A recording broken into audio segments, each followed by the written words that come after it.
안녕하세요, 최백수입니다. 이 영상이 지금 첫 번째 올리는 영상입니다. 그래서 오늘은 무슨 주제로 얘기할까 생각 중인데, 내용은 그렇습니다. 차 안에서 혼자 떠드는 영상인데, 매일매일 생각나는 대로 정해진 주제를 가지고 차 안에서 이렇게 얘기를 해서 올리는 영상이 될 것 같아요. 제가 소개를 하자면, 현재는 이제 방콕에서 거주를 하고 있고, 그리고 저도 이제 국제 결혼을 해서 여기서 정착을 하고 살고 있는 대한 사항은 다른 영상에서 좀 더 얘기할 수 있도록 하고요. 오늘은 차에 대한 주제로 얘기를 한번 해볼까. 태국에서를 하게 되면 잠깐 여행을 오거나 놀러를 왔을 때는 필요 대중교통을 이용하거나 택시 그런 렌트카를 이용하면 되겠죠. 근데 만약에 이제 장기적인 거주를 하게 되면 꼭 차가 필요한 상황이 될 거예요. 렌트카를 우선 이제 첫 번째로 필요한 건 거주지겠죠. 본인이 원하는 위치에 대해서 업무지라든지 자녀분의 학교 위치라든지 이런 것들을 고려를 해서 주택 거주지를 이제 선정을 하게 된다면 그 다음으로 꼭 필요한 게 바로 자동차입니다. 자동차가 있고에 따라서 정말 삶의 질이 달라진다라고 저는 생각을 해요. 왜냐면 저도 이제 맨 처음에 왔을 때 당연히 차가 없었죠. 그리고 이제 지금 와이프 그때 당시에는 여자친구의 차를 제가 이용을 좀 했었는데 차 없이 다닌다 생각하면 정말 불편했던 것 같아요. 사실 버스를 그렇게 많이 타보지는 않았어요. 근데 저희가 맨 처음에 버스를 탔던 것이 그 TS라고 하는 메가방가라고 하는 쇼핑몰까지 버스를 이용을 한 적이 있었고, 차 버스도 있겠지만 그냥 정말 우리나라의 60년대 70년대도 운행하지 않았을 법한 그런 상태의 버스들, 그리고 에어컨도 없습니다. 천장에 선풍기가 달려있는 형태. 요금이 아마 30-40바트였던가 아마 그랬던 것 같은데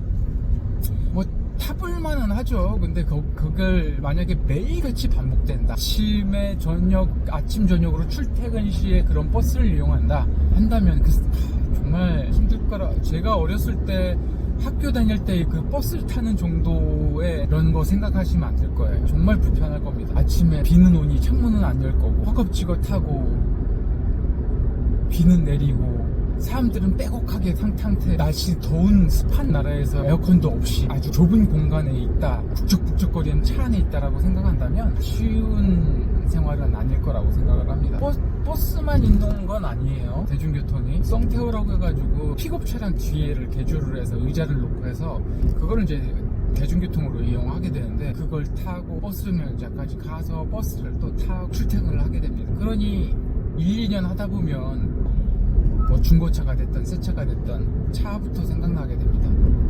대부분이 저는 기상철이나 택시를 이용했죠. 근데 그것도 되게 불편해요. 예를 들면 택시 같은 경우 지금이야 그런가 보다 하지만 택시 같은 요금도 버스용돈을 잘 안 주려고 하는 경우가 있어요. 그런 것들 그냥 사소한 거지만 이렇게 매번 반복되면 좀 불편합니다. 그래서 그런 것들을 가지고 기분 나빠하는 것도 그렇고, 그런 건 사소한 이야기입니다. 그리고 비용도 사실 지상철 비용이 생각보다 계산을 해보면 그렇게 싼 편은 아니에요. 한 정거장이 아마 기본요금, 한두 정거장 기본요금이면 50바트 정도 될 거예요. 대략적으로 50바트 지금 환율로 따지면 2,000원이에요. 그렇게 싼 거는 아니거든요. 그리고 택시요금도 그렇고요. 택시요금도 한국에 비하면 엄청 싼 거죠. 엄청 싼 거니까 그냥 택시를 이용하되, 근데 그것도 매일매일 택시 요금을 지불하다 보면 시내하고 저희 집까지는 30분 이상 안 막히는 상황이 30분 이상이 되고, 거리상으로 한 19km가 되기 때문에 이 비용이 대략 한 200바트 정도 나와요.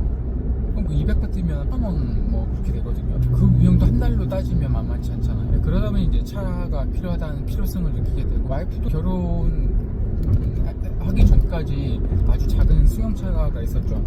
재즈라고 하는 혼다.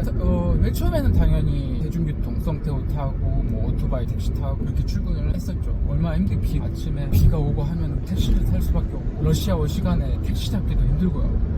그러다 보니 1-2년 지나고 나선 차를 사게 됐고, 그렇게 보통 초년생들은 1-2년 지나는 자동차를 하게 됩니다. 정말 필수입니다. 여기서 만약에 장기적으로 거주한다, 아니면 교육을 위해서 온다든지 여러 가지 이유로 와서 장기 거주를 할 경우에 꼭 필요한 게 자동차. 당연히 자동차를 사면 대중교통을 이용한 것보다 비용이 더 많이 들겠지만, 그렇지만 저는 수준이 달라진다라고도 말하고 싶을 정도로 차는 꼭 필요한 필수라고 말씀을 드려요. 차를 구매하는 영상도 많이 올라오는 걸 보실 수가 있을 거예요. 그래서 제가 이번 영상으로는 차에 대해서 좀 얘기를 하고 있는데, 사실 제가 차에 대한 전문가는 아니기 때문에 차의 성능이 연비라든지 그리고 특정 차량에 대한 어떤 문제점이라든지 그런 것들을 상세하게 말할 수는 없고요. 다만 제가 운행해 봤던 그 차량에 대해서 얘기를 하고, 제가 경험했던 주행을 해봤던 차량에 대한 장단점을 얘기를 해서 그거에 대해서 이제 정보를 얻고 차를 구매하실 때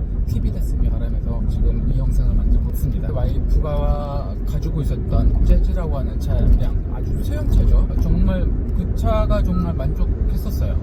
차가 이제 해치백 형식으로 일자로 형태의 그런 차량이 아실 거예요. 그 재즈 차량이 잔고장도 없었고요. 계속 몰면 몰수록 정말 이 차 좋다라고 하는 차량이었어요. 그게 2년 정도 주행을 했었고, 주행 거리는 있습니다. 그래서 그 10년 동안 주행하는 기간 동안 차량의 잔고장이 거의 없었어요. 접촉사고로 인해서 수리를 위해서 차량이 센터에 들어간 적은 있지만, 잔고장에 인해서 전자기기 장치에 문제가 있다든지 조향장치 이런 거에 인해서 수리를 맡겨본 적은 없었고, 그래서 정말 가성비가 좋은 차량이었다. 그리고 짐도 되게 작은 소형차인데 의자가를 접을 수 있기 때문에 정말 짐이 많이 들어가요. 정말 가성비 하나는 정말 좋았다. 다만 소형차다 승차감은 좀 떨어지죠. 그리고 이제 10년 이상 20만 킬로 이상을 탔기 때문에 차를 좀 바꿨으면 했었던 거죠. 근데 그리고 또 저도 와이프가 차량을 출근할 때 나가면 제 차량도 필요하니까 저도 차량을 구매를 하게 됐습니다. 제가 이제 한 차량은 혼다의 CR-V였어요. 태국의 여성분들이 원하는 차종이 보통 차 브랜드가 혼다예요. 도요타 같은 경우 디자인이 좀 남성스럽잖아요. 그러다 보니까 좀 디자인이 예쁘고 여성스러운 차량을 여성분들이 선택을 해요. 저희 와이프도 가장 선호하는 차량 혼다 어코드 차량값이 좀 비싸기 때문에 대략 그때 당시에 가격이 170만 바트 정도 됐어요. 가장 높은 사양. 혼다 동급 차종에 비교할 수 있는 차종인 캠리도 마찬가지입니다. 디자인은 선호하지 않고, 캠리 같은 경우는. 그러니까 와이프 같은 경우 선택하고 싶어 하는 차종은 혼다 어코드나 시빅입니다. 어코드 같은 게 너무 비싸고, 시빅이면 CR-V를 살 수 있고 어코드를 살 수가 있어요. 조금만 더 주면. 근데 시빅 준준형이잖아요. 그 차급으로 조금만 돈을 주면 CR-V, 그러니까 SUV, 소형 SUV를 타거나 조금을 더 투자를 하면 어코드를 살 수가 있는 거예요.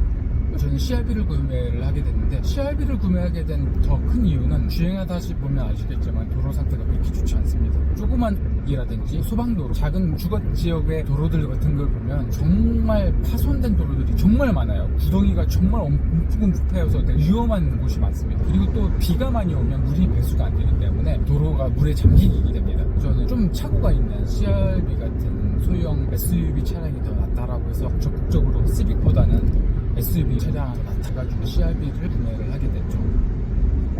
우선 처음 탄 소형차 재즈보다는 훨씬 더 당연한 거지만 주행했을 때 그 편안함, 그 시트의 편안함, 그리고 비가 올 때마다 왠지 작은 차량을 탈 때 도로가 잠겼을 때 불안하지 않나요? 어느 정도 차고가 있다 보니 비가 좀 오더라도 도로가 잠기더라도 그 정도는 좀 이렇게 마음에 안심이 오더라고요. 그리고 생각보다 연비도 나쁘지 않았습니다. CR-V를 운행하고 와이프는 재즈를 운행하고 있었고, 이제 20만 킬로까지 하다 보니까 재즈가, 그래서 이제 차량을 또 바꾸게 됐죠. 당연히 시빅을 원하죠. 근데 아시다시피 시빅을 살면 조금만 돈을 주면 어코드를 사요. 그러면 너무 아깝잖아요. 그래서 어느 정도 큰 차량, SUV 차량도 있고, 근데 그 돈을 굳이 많이 주고, 거의 만바시 환율로 따지면 4,600만 원 정도 되는 거예요. 그 돈을 주고 그 출퇴근용 차량을 이용하는 건 좀 낭비지 않나. 차라리 시빅보다는 시티 차량이 최상위 모델이 낫지 않을까. 연비도 그렇고요. 여러 가지들 타봤어요. HRV도 타보고, 근데 HRV를 타봤을 때 같은 경우는 승차감이 너무 안 좋았어요. 썬루프 같은 경우도 손으로 열었다 닫았다 해야 돼요. 내부에 이제 뚜껑이 있는데 그 뚜껑도 손으로 떼내야 돼요. 그래서 선택을 할 수 있는 사양이 두 가지, 시빅이냐 시티냐. 차량이 적극적으로 연비돼서 하이브리드 모델을 제가 타보지는 않기 때문에 적극적으로 하이브 모델 CT를 한번 구매해보자 해서 이제 CT를 같이 지금 주행하고 있는 차가 CT입니다. 당연히 방콕 시내를 출퇴근으로 이용하면 연비는 떨어지지만 장거리 주행을 했을 때, 고속도로 주행을 했을 때 연비가 지금 보면 25.5km, 상당히 잘 나온 연비입니다. 만족을 하고요. 다만 순차가 소형차니까 나쁘지는 않지만 장거리 주행을 하게 되면 좀 피로감은 없지 않아 있어요. 예를 들어서 시트 같은 경우 이게 직물 시트거든요.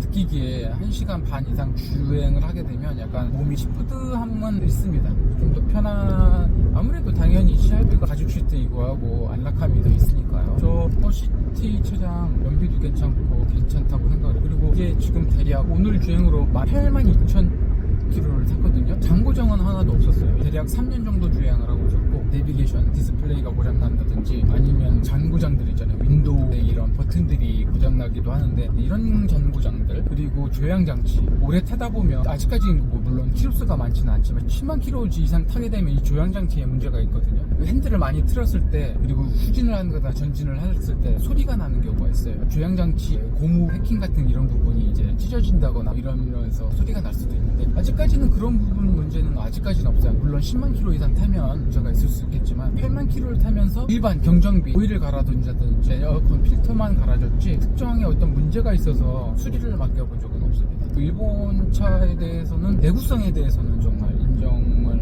하는 편이에요. 제가 몰아본 적. 그러나 CR-V 같은 경우는 문제가 있었어요. 조향장치에. 다른 문제는 전혀 없었는데 아까 좀 전에 말씀드린 조향장치 한 10만 킬로가 넘어가면서부터 핸들을 완전히 우회전 아니면 좌측으로 완전히 틀었을 때 후진을 한다거나 전진을 했을 때 드르륵 드르륵 하는 소리가 발생을 했거든요. 그래서 그거를 수리한 적은 있었어요. CR-V에서 많이 나타나는 문제점이라고 하더라고요. 구매를 하실 때 생각해야 할 필요가 있지 않을까. CT는 전혀 문제가 없었고, 물론 좀 더 타봐야겠죠. CR-V는 이제 판매를 했어요. 그러면 그 소리는 나는 것도 좀 더 계속 타다 보면 또 문제가 있을 것도 있지만 5만 킬로 이상을 탔거든요. 그 이상을 타게 되면 또 이제 중고 차량값이 더 떨어질 것 같기도 하고, 새로 산 차가 볼보입니다. 구매한 차량이 볼보 V6 차량인데 아직까지는 3개월밖에 타지 않았기 때문에 아직 당연히 장고장은 없습니다.